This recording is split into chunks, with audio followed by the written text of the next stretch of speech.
Bem, senhoras e senhores, vamos então iniciar aqui o encontro de hoje. Hoje a gente vai debater o texto do Henri Lefebvre, e esse autor, né, ele é um pensador francês de uma região particular da França, que é a Aquitânia. Lá no texto do Jean Chanot, ele citava a Aquitânia, falava que era uma região bastante polêmica da França, né, uma antiga possessão da Inglaterra, não do demônio, mas da Inglaterra, para muitos franceses, uma ex-possessão do demônio. Né? Ele nasce na região da Aquitânia, em uma certa comunidade. Existem muitas comunidades espalhadas pela Europa, enfim, pelo mundo inteiro, na realidade, né? Mas, sobretudo, na Europa, porque quando a gente fala assim, França, a gente pensa, olha, França, o francês, etc e tal. É a mesma forma quando a gente fala, por exemplo, Espanha, o espanhol, mas nem sempre, né? Se a gente chegar para um catalão e chamar ele de espanhol, ele vai ralhar com você. Se você chegar para um basco e chamar ele de espanhol, ele vai ralhar com você. E muito provavelmente, se você chegar num octânio e chamar de francês, ele vai ralhar com você. São comunas, né? Se usa essa expressão comunas.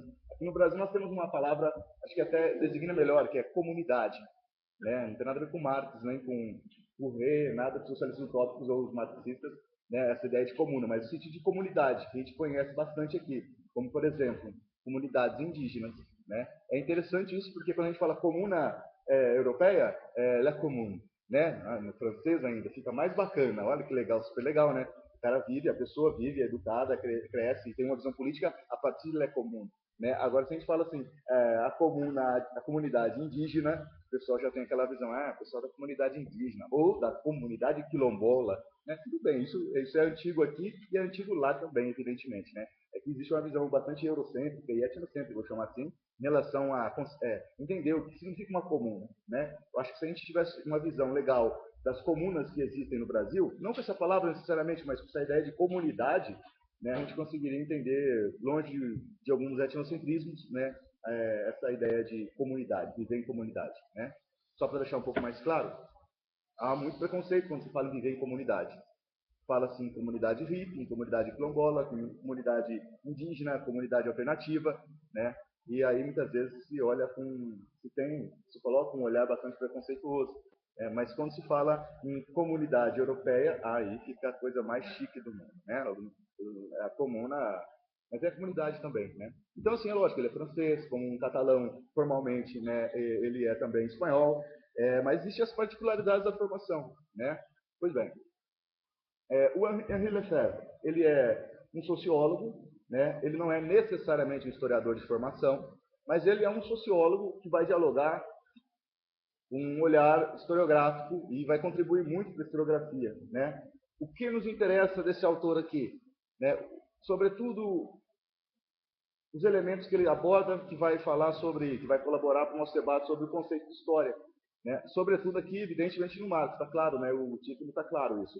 Mas, ao lado disso, como a tradição vulgar, né, acaba vulgarizando, né, o pensamento desse autor, que é o Marx, que muito contribui e que muito influencia as ciências humanas, sobretudo aqui para nós nas ciências sociais. né? Um autor bastante importante. Lembrando, nossa disciplina se chama Introdução à História. Então, dá para dialogar, o que dá para fazer aqui é dialogar com esses autores que pensam sociologicamente, têm uma sociologia, que pautam sociologicamente sua análise a partir do processo histórico, né? Eu acho que todo sociólogo pensa, a sociologia é uma ciência historicamente pautada, né? E as ciências sociais não é diferente nesse sentido, né? De ser pautado historicamente, buscar entender a história para entender a sociedade, né? Seja numa perspectiva antropológica, econômica ou da ciência política ou sociológica. Muito bem. Tranquilo até aqui? Esse texto, lá não saiu a data, né, da publicação. Esse texto é de 77, coloquei na lousa porque não tem aí. Sempre coloca a data da publicação na lousa, né, mas não tem no texto, né, não apareceu. Esse texto não tem em língua portuguesa aqui no Brasil. Vocês observaram que o português é um português de Portugal, né, e muitas vezes, na hora de ler, você vai ter que fazer uma associação com as palavras que tem algum C, alguma coisa mais, né, e etc. E tal. Então, essa editora, aliás, os projetos editoriais engajados, vou chamar assim, em Portugal são bastante ricos, né, e contribuem bastante para nós aqui no Brasil, uma vez que muitos autores não têm obras em português daqui, né, na manifestação da língua portuguesa aqui no Brasil. E o Henri Lefebvre é um autor, assim, ele nasceu mais ou menos assim, no início, se não me engano, em 1901, né, e vai morrer nos anos 90, né, publicou pra caramba, tem obra pra caramba, né, e no Brasil talvez a gente não tenha nem um décimo do que ele publicou em língua portuguesa, mesmo em português, publicação de Portugal, não se tem muita publicação dele. Claro que, né, existe um número considerável, daria para a gente passar a vida inteira estudando em língua portuguesa o que tem publicado, mas é muito pouco diante da contribuição dele. Ele dialoga muito, esse autor, estou citando um pouco o autor, beleza? Não entendo o texto ainda, claro? Esse autor dialoga muito com a geografia, né? E por quê? Porque ele, grande parte da produção dos anos 70 dele, dos anos 80, produção final, é em relação ao espaço urbano. Tem um livro chamado O Direito à Cidade, esse tem em língua portuguesa, inclusive aqui no Brasil, é um livro bastante interessante, né? Foi escrito no calor de 68, né? Na França. E que eu acho que é bastante importante esse livro para a gente pensar o direito de cidade ainda hoje. É um referencial muito importante, né? Para quem trabalha a questão urbana aí, eu acho que o Henri Lefebvre ele é um autor fundamental, né? Existem outras obras dele, por exemplo, aqui no Brasil, não vou lembrar agora, me perdoem a editora de cabeça, de memória, mas existe no Brasil uma obra dele que é a mais pretensiosa de todas. Só que não passou do primeiro volume, era para ser dezenas de volumes, né? Mas não passou do primeiro volume. Eu acho que, porque era um empreendimento editorial gigantesco, e assim mesmo, eu acho que só esse único volume, os 20 tralalá que era para sair, já cumpre uma função gigantesca. É um livro chamado assim, ó, Lógica Formal, Lógica Dialética, né? Para quem estuda metodologia, método, eu diria que todos os estudantes de todos os cursos, sobretudo do serviço, das ciências sociais, tinham que ler esse livro, né? Esse livro é extremamente importante. Eu tenho no PDF, se vocês quiserem, eu socializo. E esse livro ele vai estar falando um pouquinho mais do que ele está falando aqui nesse texto, né? Que é justamente retornar às origens, mas ali ele está trazendo um recorte metodológico. Ele vem de Aristóteles, de onde vem essa dialética? Da onde vem essa proposta de uma lógica dialética, né? Não em detrimento de uma lógica formal, mas ele traz a evolução da lógica formal do Aristóteles, né, até a lógica dialética em Hegel, né, e depois o materialismo superado, aprofundado, como ele vai chamar aqui, que é o materialismo histórico dialético no Marx. Né? Então, assim, é um autor, nossa, acho que não se faz mais professores e intelectuais como Henri Lefebvre, né? Porque é de uma didática gigantesca, né? É professor, ele tem uma historicidade interessante, ele está na universidade, às vezes, é professor universitário, tranquilo, né? Tem toda uma erudição, inquestionável isso, só que não saiu, né, durante boa parte da sua vida, é claro. Quando vai ficando mais velhinha, a coisa vai mudando, né? A pessoa vai ficando mais em casa e... Bom, ficando mais em casa dá a sensação que ele parou de produzir. Não significa isso. Quero dizer o seguinte, ele está muito ligado aos movimentos sociais, né? Ou seja, mais especificamente, dando aula para operário, de graça. São as universidades livres, que rolava na União Soviética. É uma experiência soviética que, sobretudo da Alemanha, da Alemanha Oriental, que vai, enfim, marcar presença das universidades livres operárias. Na França, na Bélgica, na Inglaterra, e ele é um dos intelectuais, ao lado de alguns historiadores, como, por exemplo, o Edward Palmer Thompson, que vai trabalhar sobretudo com trabalhadores de base, né? Fazendo jus ao papel de militante marxista. Né? Esse é Marx puro, coisa que muitos marxistas hoje em dia esqueceram radicalmente. Né? E a didática, né? Por mais que o texto possa parecer, no primeiro momento, difícil, esse texto aqui nem acho que ele é tão difícil, outros têm um grau de dificuldade muito maior, ele tem uma preocupação didática, né? Então isso é muito legal. Isso é expresso como? Através de exemplos domésticos que ele dá, exemplos do cotidiano, né? Aqui ele fala, por exemplo, do método de abstração de uma forma... Desculpa, eu vou falar a partir da minha perspectiva. Cada um aqui possui a sua perspectiva. De uma forma linda, no mínimo linda, né? E para ser mais assim romântico, de uma forma sublime. Estou para além do belo. Ou seja, de uma forma sublime. Né? Porque ele fala uma coisa que é altamente complexa, né? Fala de uma forma extremamente clara, me parece. Né? Pois bem. O título aqui, ainda não estou entrando aqui no texto em si. Olha lá. Problemas atuais do marxismo. Coloquei na nossa grafia aqui do Brasil. Né? Ou seja, problemas atuais do marxismo. Bom, atuais do autor, vamos contextualizar a fonte bibliográfica, dos anos 70. Né? Olha, eu não sei para vocês, para mim isso aqui é muito próximo. Né? Eu tinha 1 ano de idade quando esses problemas atuais na publicação. Se foi publicado no ano de 77, né, claro que esses problemas já estão ocorrendo bem antes, concordam? E o livro é publicado em 77. Ele faz essa abordagem chamando a atenção crítica para quem? Para que setor estão pensando mais? É uma crítica, fazendo sintonia de rockball aí, pensando no último texto, uma crítica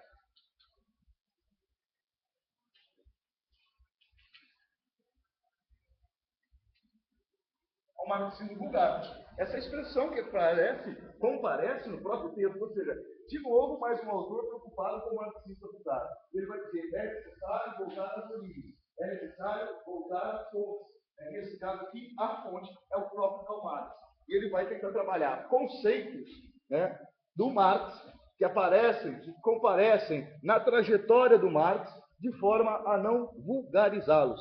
E, ao mesmo passo, fazendo, nesse mesmo momento que apresenta esses conceitos do Marx, fazendo uma crítica ao marxismo vulgar, que apresentou, durante a tradição, dentro da tradição marxista, esses conceitos de uma forma muito simplória, muito simplificada, né, e, portanto, vulgarizada. Muitas vezes a vulgarização acontece sem má intenção. Né? Muitas vezes a vulgarização acontece com o objetivo de ser didático, com o objetivo de se fazer entendido, e com o objetivo de divulgar mesmo, nesse sentido de vulgarizar. Né? Não no sentido do vulgar, mas no sentido de vulgarizar, no sentido de socializar, ampliar, né? Amplificar a voz do autor.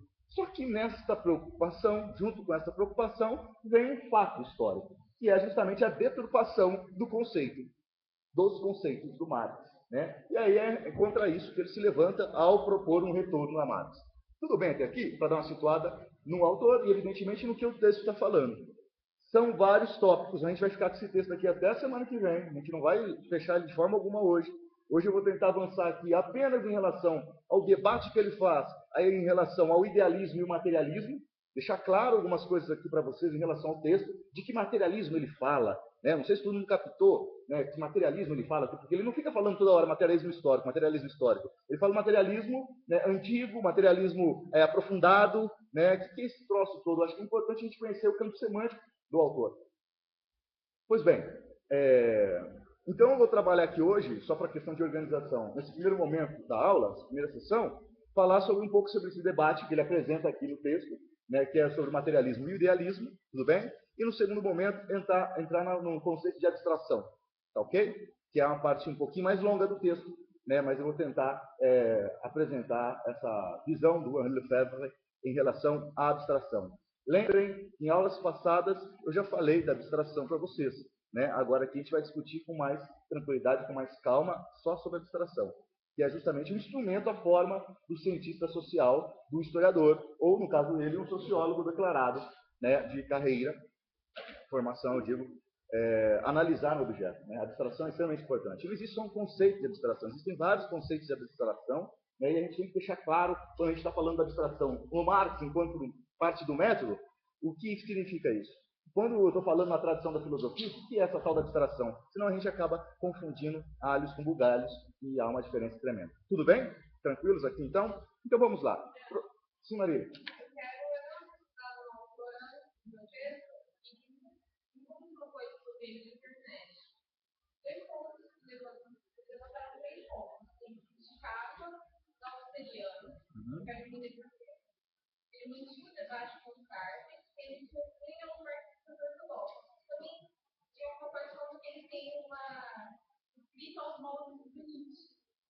Achei interessante. Falando que ele fosse algo poético e tal. Mas essa questão que desde que fala sobre criança, mas não é porque eu ouvi falar em algo certo no seminário sobre Marx. Sim, vamos começar então com essas problematizações, porque isso aí permeia, né, toda a formação do autor, a perspectiva do autor, antes de entrar no texto propriamente dito. Né? Então vamos lá. Primeira crítica que o Henri Lefebvre faz ao Louis Althusser. Né? Por que ele faz essa, onde é que está essa crítica? Vamos situar então. O Althusser ele participa do Mais 68, ok? Ninguém nasce marxista, beleza? Se transforma marxista quando se reivindica, ó, sou marxista. Né? É o caso do Althusser, é o caso do Henri Lefebvre, é o caso de muitas pessoas. Muitos intelectuais pós-68 passaram a se reivindicar marxistas, tudo bem? Outros não, né? O Althusser ele ganha, vamos chamar assim, repercussão maior pós mais 68, porque ele é uma das pessoas que estão nas ruas, uma das pessoas que estão nos protestos, assim como o Michel Foucault, né? E evidentemente, assim como o Henri Lefebvre. Só que o Henri Lefebvre é um senhor, né? Não é um jovem estudante da Sorbonne, né? Quando eu digo jovem estudante da Sorbonne, não estou falando da juventude do Althusser, mas enfim, da grande massa de pessoas que participavam, né, do Mais 68, e nem todos eram alunos ou professores da Sorbonne. Né? No caso do Althusser, do Michel Foucault, todos vão se transformar em professores das universidades francesas, pós-68. E o Althusser, o Henri Lefebvre, nesse contexto, ele é quem? Já é um militante marxista, né? Que tem contato com a base, que dialoga a partir da universidade com a base. Né? E qual que é a treta, não só do Henri Lefebvre com o Althusser, mas de muitos marxistas, né, com o Althusser? É a ideia de separar sujeito e objeto. É a ideia de tentar, por exemplo, entender o sujeito como algo... Não é bem, o Althusser não chega a esse ponto de Durkheimiano, de pensar que sujeito é algo externo ao objeto, mas há uma divisão, há uma... Vou chamar aqui de etapismo, na perspectiva de produção do conhecimento. Só para pegar a mais clássica de todas, né, bastante discutida nos eventos marxistas, que é aquele famoso recorte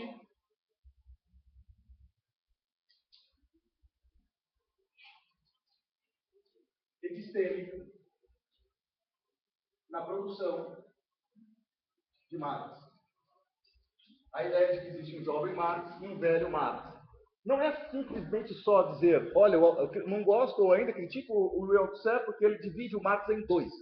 Como se fosse portador de uma espada Fayadin e que vai repartir o Marx em dois momentos. O momento do jovem Marx e o momento do velho Marx. Não, não é só isso. Isso é muito simples. O problema que o Henri Lefebvre e muitos outros vão criticar o Althusser é justamente propor rupturas epistemológicas, onde na realidade, para o Henri Lefebvre, há o quê? Não uma ruptura, mas uma continuidade na formação de um intelectual, por exemplo, Marx, ou seja você, Marília, ou seja nós todos aqui. Há um processo histórico, ele não tem rupturas da forma que, por exemplo, se propõe no pensamento althuseriano, né? Sobretudo no pensamento althuseriano, ou seja, aqueles que seguem Althusser. Né? De que primeiro, né, eu tenho, por exemplo, vou falar uma coisa assim, primeiro eu tenho que ler coisas mais básicas. Só depois que eu ler as coisas mais básicas, eu vou, por exemplo, entender as coisas mais complexas. Por exemplo, antes de ler o Capital, já que a gente está falando do Marx, né? Antes de ler o Capital, eu tenho que ler outros textos do Marx, mais acessíveis. Está dando para sacar um recorte aqui? O processo de conhecimento se dá da mesma forma, contínua. Vejam bem, a crítica é que a produção do conhecimento, a aquisição, não tem uma linearidade. O mais fácil, o mais complexo. O jovem, né, mais imaturo, e só depois, por exemplo, de um dado momento histórico, por exemplo, 1845, começamos a ter o velho Marx, o Marx maduro. Imagina, há uma proposta de entendimento, eu já falei isso aqui para vocês, isso tem que estar claro, à altura da nossa disciplina, isso tem que estar claro. a ideia de entender o objeto no devir histórico, no processo histórico, diante da totalidade histórica. Não dá para simplesmente falar que depois de 1845 Marx amadureceu. O Marx não é uma banana, né? É claro que eu estou querendo fazer entendido em relação à crítica, ok? Em relação a essa metáforazinha aparentemente boboca da banana. Mas o que eu quero chamar a atenção ainda, a partir do que você colocou, Marília, é algo muito mais complexo ainda, né? E eu estou aqui tentando ser didático. Vejam bem, a ideia de que o sujeito que produz conhecimento, para o Marx, o sujeito que produz conhecimento é ao mesmo tempo o sujeito que possui conhecimento. E que ao mesmo tempo tem carência de conhecimento, por isso produz conhecimento. E ao produzir conhecimento, podemos para sacar? Passa a possuir. Não é uma coisa estranha. Por exemplo, o sujeito. Sempre aqui nessa chave nós vivemos um sujeito histórico, tudo bem? Um sujeito carinhoso, que passa fome, que é rico, que é remediado, que é mais ou menos, que é racionário, que é revolucionário, um sujeito histórico. Então, essa manifestação clara. O sujeito, ao produzir conhecimento, ele o faz porque é portador também de conhecimento. Pequeno ou exorbitante. Não há uma separação em esferas. Por exemplo, vou ficar reto, né? Vou ficar reto, né? O bebê, a criança, o jovem, o adolescente, o adulto, o velho, o ancião, o dinossauro. Né? Ou seja, na produção do conhecimento, essa etapa geracional, pegando a questão geracional, ela não é um impeditivo em seu todo. Agora, nesse exato momento, nós estamos lendo, por exemplo, Henri Lefebvre. Né? Então, para entender Henri Lefebvre, eu tenho que saber francês. Não, primeiro eu tenho que ler tal autor. É claro que existe uma recomendação. Ok? É claro que existem momentos da produção do conhecimento e da aquisição de conhecimento, mas não são momentos estanques, isolados, fazem parte de um quê? Uma totalidade. Ao mesmo tempo que, por exemplo, vocês podem não manjarem muito, espero que manjem, de um texto como esse do Henri Lefebvre, vocês podem, por exemplo, manjar de um outro texto, nesse momento histórico de vocês. Por exemplo, do Durkheim, ou do Nietzsche, ou de qualquer outro autor. Né? Não há, por exemplo, assim, eu estou no momento, claro que você pode escolher, olha, agora eu vou estudar Nietzsche, agora eu vou estudar Foucault, agora eu vou estudar Kierkegaard, agora eu vou estudar, sei lá, Hegel. Mas agora, o processo, ele é dentro de uma totalidade. Não dá para eu criar na minha vida, no sujeito, na vida particular do sujeito, gavetinhas. Por exemplo, vou tentar me fazer mais entendido agora aqui, ó. Dos 5 aos 7 anos de idade, eu não li nada, eu só brinquei. Olha lá, do começo até os 7 anos. Dos 7 anos até eu terminar a 4ª série, eu já comecei a ser alfabetizado, aprendi a ler e escrever e já li algumas coisas. No meu caso, eu só li nessa época, o livro que eu li foi a Cartilha Caminho Suave. Se eu não lesse, eu apanharia.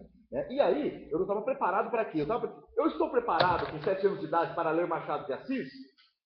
Uma proposta estruturalista que divide a totalidade histórica em partes? Não. Agora, eu posso ler Machado de Assis com 7 anos de idade? Se eu souber ler, eu posso. Eu posso, por exemplo, ler Marx já no primeiro ano de graduação? Eu posso. Posso entender ou não, mas eu posso ler. Concorda? Eu não entendi nada. Eu li Marx e entendi tudo torto. Esse torto também faz parte do seu processo de formação. Não tem um momento estanque, olha lá, voltando à pergunta da Marília, né? Qual é a crítica que o Lefebvre faz, não só o Lefebvre, faz ao Althusser? Essa crítica é esse marxismo estruturalista, nos moldes do Althusser, que coloca etapas, né? Acaba, de uma certa forma, eu chamei aqui de etapismo. Né? E dei um exemplo aqui mais empírico do etapismo geracional. Né? Você só consegue, por exemplo, Marx só consegue fazer uma crítica à economia política quando ele está mais velho. Espera aí. A partir da ideologia alemã, Althusser. Ah, beleza. 1845. E o manuscrito de 1844? Um ano antes. Não, ali é o jovem Marx. Ali é imaturo.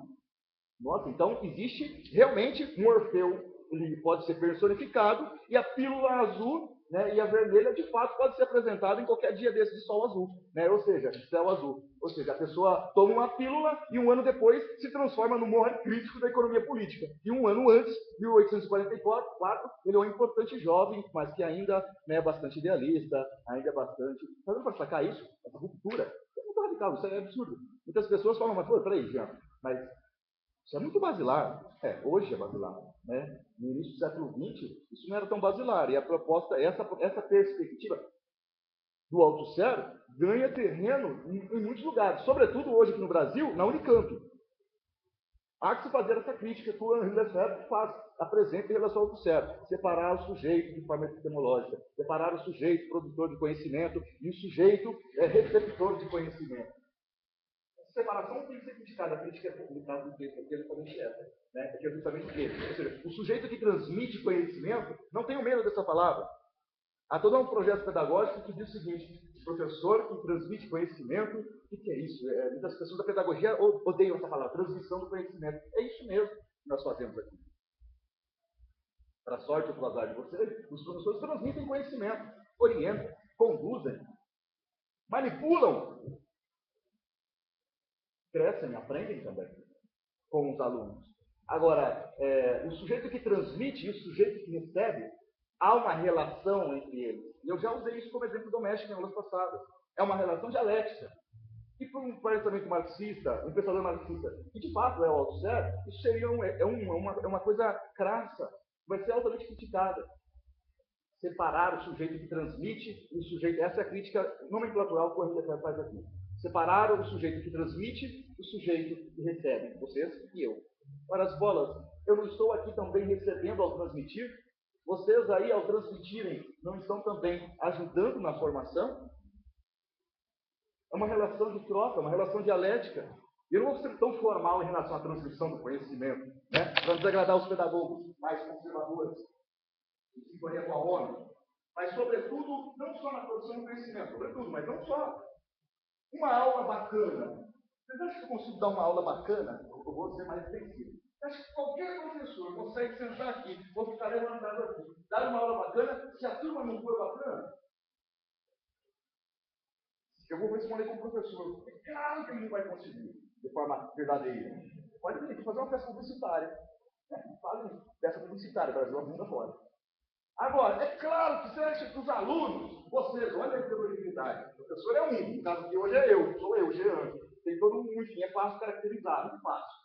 Agora o grupo, o aluno, uau, olha a diversidade que existe aqui. Agora, vocês acham que vocês vão conseguir receber, dialogar, trocar conhecimento, se o professor que estiver aqui também não vir com uma vontade eu digo, empenho, ok? Vontade, só vontade, é tipo trem da alegria, né? Tem mil, mas deixa eu chegar aqui. Não, ou seja, se o professor está empenhado, se ele prepara a aula, se ele conhece o material que ele passa, se ele está engajado em tirar dúvidas, eu acho que a relação pode ser a aceitação, no sentido de troca de ideias, troca de produção do conhecimento, como assim, pode ser melhor. Né? Agora, isso não acontece se essa relação estiver, enfim, ofendida.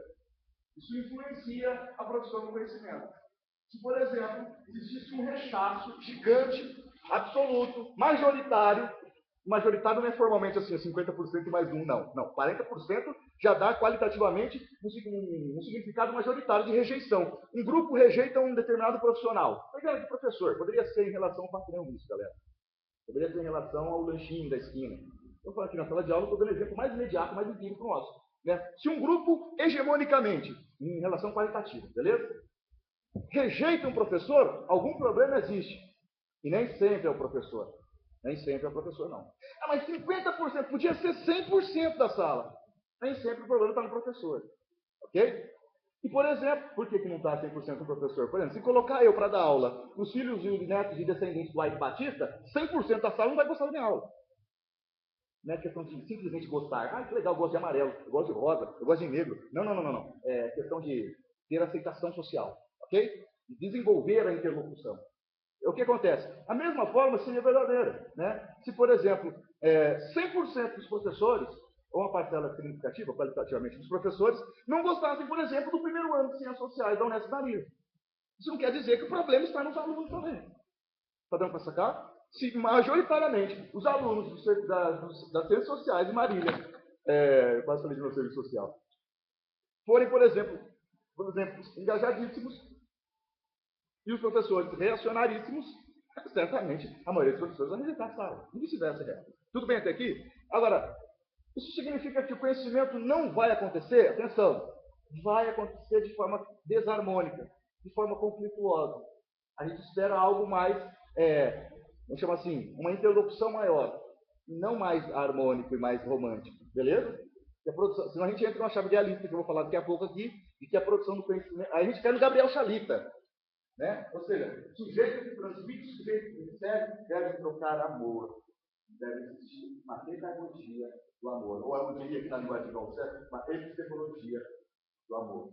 Não é necessariamente o amor que guia esse processo, ele faz parte do processo, mas ele não é um elemento central que guia o processo. Né? Tudo bem até aqui? Então, não separar isso, há uma relação, há uma relação dialética entre os sujeitos e entre objetos, porque não são separados. Mais uma vez, o sujeito aqui, transmissor, sou eu, Jean Menezes. Olha só que beleza, me coloquei agora no patamar assim, do rei da Califórnia no final do século, antes da crise, no final do século XIX. Ele tem todo o ouro da Califórnia.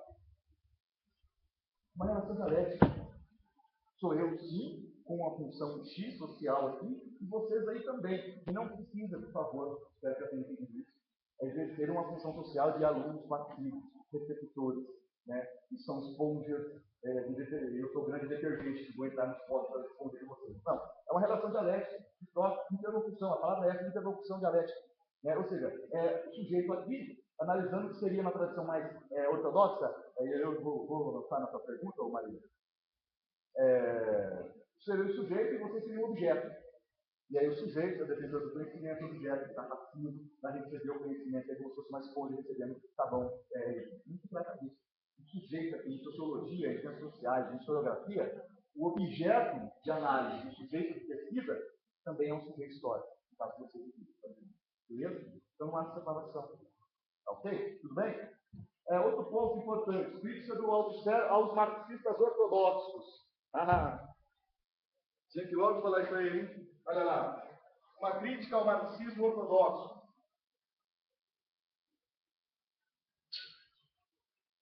Nos anos 70, nos anos 90 e 80, no meio do existe uma classificação muito interessante da tradição marxista.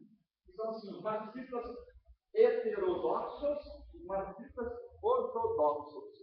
Os heterodoxos se apresentam historicamente em oposição aos ortodoxos. Tá bom, vamos lá, devagar. Nossa, eu vou ter um orgasmo intelectual hoje. Os marxistas ortodoxos são aqueles rígidos, são aqueles fechados em determinados conceitos e que não propõem, não permitem um diálogo, que não seja um diálogo sectário.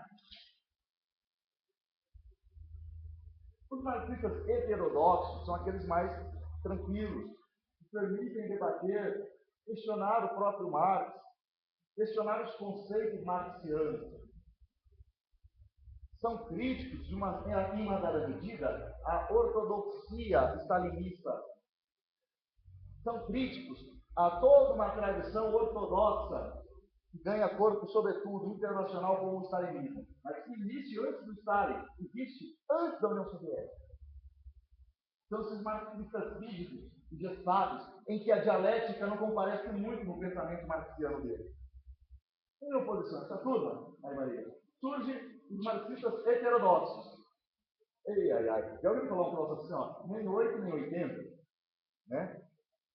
Se os marxistas ortodoxos são chamados assim, por serem rígidos e pecarem com a dialética, como assim pecarem com a dialética? Luta de classes é isso aqui. Totalidade é isso aqui. Não existe, ou seja, não tem uma possibilidade de variação. É isso aqui em qualquer parte do